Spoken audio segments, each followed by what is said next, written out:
पूर्णिया सांसद पप्पू यादव ने एक प्रेस वार्ता आयोजित कर कहा कि पूर्णिया कोसी सीमांचल की जनता की जीत है, उनके संघर्षों की जीत है। इसके साथ मैं हमेशा सदन में संघर्ष करता हूं। मैं समझता हूं कि विकास के साथ राजनीति का कोई औचित्य नहीं है। नीतीश कुमार जी हो या प्रधानमंत्री जी, एयरपोर्ट और वंदे भारत जो शुभारंभ हुआ है यह हमारा अधिकार है। प्रधानमंत्री जी किसी पार्टी के पीएम नहीं हैं, यह देश के पीएम है। यह डेवलपमेंट मेरे टैक्स के पैसा से हो रहा है, यह किसी पार्टी के पैसा से डेवलपमेंट नहीं हो रहा है। मैंने एक साल में करोड़ों रुपया लोगों की मदद में खर्च कर दिया। मैं तो अपनी जेब से दे रहा हूँ।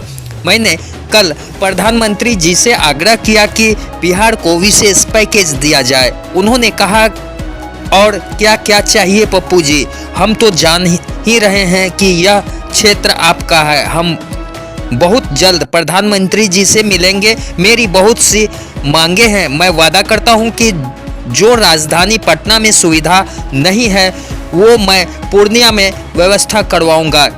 यह मेरा आप सभी से वादा है। बिहार में जो जिसको अपने नूर नहीं, गोबर गणेश साहब जिसको अपने मंत्रिमंडल में एक ईटा नहीं गाड़ा, गिरिराज जी, ललन बाबू,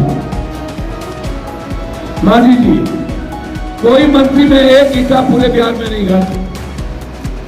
अब वो पूर्णिया में एयरपोर्ट एयरपोर्ट एयरपोर्ट, भैया मांझी साहब एक तो गया में आप 2 प्लेन चलवा लीजिए। आज तक 2 प्लेन नहीं चली गया और पूर्णिया फर्स्ट दिन 2 प्लेन चल गया। अभी तक अहमदाबाद प्लेन नहीं चली, कलकत्ता नहीं चली। सर 2 साल के अंदर इंडिया का सबसे मजबूत इंटरनेशनल एयरपोर्ट पूर्णिया का निर्माण, ये वादा है। पटना से बड़े एयरपोर्ट के रूप में पूर्णिया में, ये लोग अपने मियां बिट्टू है ना भैया। मैं तो कह रहा हूं चलाओ भागलपुर, चलाओ रक्सौल, चलाओ मुजफ्फरपुर, चलाओ मुंगेर। 7 मिनिस्टर बैठे थे उस मंच पर, अकेला विपक्ष था, क्योंकि पूर्णिया की जनता की जीत थी। इसलिए पप्पू यादव या जीत का श्रेय पूर्णिया की जनता को देना चाहता और मैंने दिया। और हम स्वागत किए। मैंने मखाना से और तिलकुट से मैंने कहा कि जीएसटी को आप खत्म करें। ये मैंने पीएम साहब से, और पीएम साहब से मैंने कहा कि मक्का और मखाना पर कम से कम 5-5 फैक्ट्री आप जिससे भी कहिए इस इलाके में आने से पूरी दुनिया यहां केंद्रित हो। ये बात मैंने चिराग जी से भी कही और जितेंद्र राम जी से भी कही कि एएमए के द्वारा आप यहां पर एक बड़ी फैक्ट्री लाई। चिराग जी को मैंने कहा कि फूड प्रोसेसिंग का आप यहां करिए।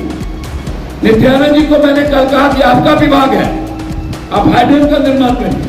अब भाई गिरिराज जी राजनीति के बगैर, वो राजनीति पॉलिटिकल एनिमल है, वो क्या बोलेंगे।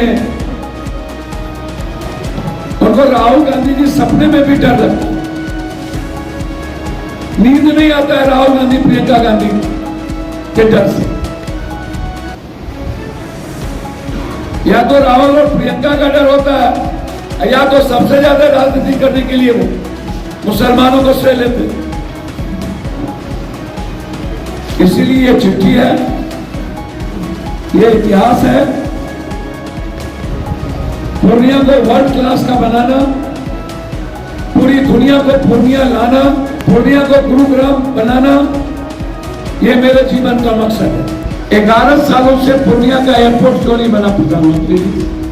और 11 सालों से आप यदि आपको क्या राहुल गांधी या नेहरू जी, इंदिरा गांधी रोक रहा है कि घुसपैठ को आप मत निकालिए?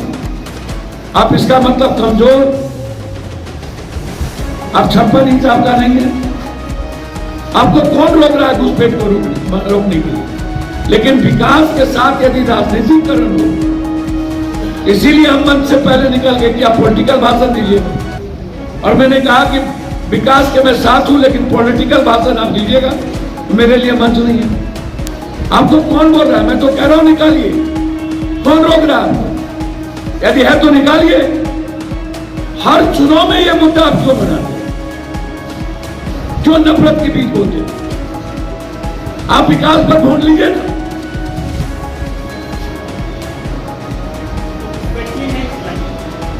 भैया हम तो मानते हैं कि शून्य के बराबर है। यदि है कोई नेपाल, कोई म्यांमार, कोई श्रीलंका, बांग्लादेश, पाकिस्तान के, तो आपको 11 साल में चिन्हित करना चाहिए। यदि नहीं निकाल पाए तो इसका मतलब नहीं है आप सिर्फ पॉलिटिकल गेम खेलते हैं और चुनावी राजनीति के लिए आप घुसपैठ का नाम लेते हैं। 11 साल में एयरपोर्ट क्यों नहीं बना? 11 साल में विशेष राज क्यों नहीं दी? है हिम्मत तो आप भागलपुर, रक्सौल और मुजफ्फरपुर के एयरपोर्ट बना के दिखा दीजिए। मैं आपको चैलेंज करता हूं। और जो फैक्ट्री बंद है उसको चालू करवा के दिखा दीजिए। ये हिम्मत पूर्णिया और पप्पू में है। अभी तो कुछ भी ट्रेन नहीं चल रहा है। रांची भी चलेगी